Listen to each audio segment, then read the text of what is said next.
బాబు నువ్వు big boss winner అయినంత మాత్రాన అదేదో బాలీవుడ్ హీరోని అయిపోయాను అనేటంత బిల్డప్ ఇవ్వనవసరం లేదు. ఈ బిగ్ బాస్లో గెలిచిన వాళ్ళు బయటికి రాగానే అక్కడ వందలాది జనాలను చూసి అబ్బో అసలు నాకు మామూలు ఫాలోయింగ్ రాలేదు, నేను మామూలు సెలబ్రిటీని కాలేదు అని చెప్పి ఒక భ్రమలోకి వెళ్ళిపోతూ ఉంటారు. అదే టైంలో ఒక ఆకాశవాణి వచ్చి తన చెవిలో చెప్తుందనమాట, ఇప్పుడు నువ్వు సీఎంగా పోటీ చేసినా పీఎంగా పోటీ చేసినా కూడా గెలిచేస్తావు, నువ్వు ఒక కారణ జన్ముడివి, ఇక నుంచి నువ్వు నేల మీద నడవకూడదు, ఆకాశంలోనే నడవాలి అని చెప్పి ఏదేదో చెవిలో కోస్తుంది.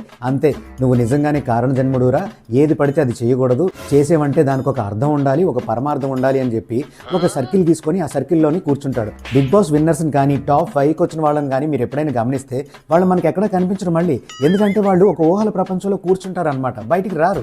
బెస్ట్ ఎగ్జాంపుల్ ఎవరంటే కౌశల్ అని ఒక వ్యక్తి ఉండేవాడు. ఒక సీజన్లో అతను ఒక విన్నర్. ఆ టైంలో అతనికి అసలు మామూలు ఫాలోయింగ్ కాదు, ఆయన పేరుతో కౌశల్ ఆర్మీ అని ఒక ఆర్మీయే స్టార్ట్ అయింది. ఇప్పుడు చూస్తే ఆ ఆర్మీలో సైనికుడు ఒక్కడు మనకు కనిపించడు, ఏమైపోయారో మరి. వాళ్ళ గురించి పక్కన పెడితే అసలు ఆ కౌశల్ అనే వ్యక్తి కూడా ఏమైపోయాడో మనకు తెలియదు.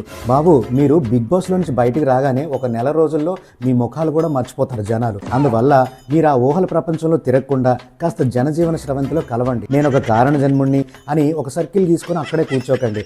అలాగే ఉన్నారంటే ఆ సర్కిల్లోనే పర్మనెంట్గా ఉండిపోతారు. అర్థమవుతుందా?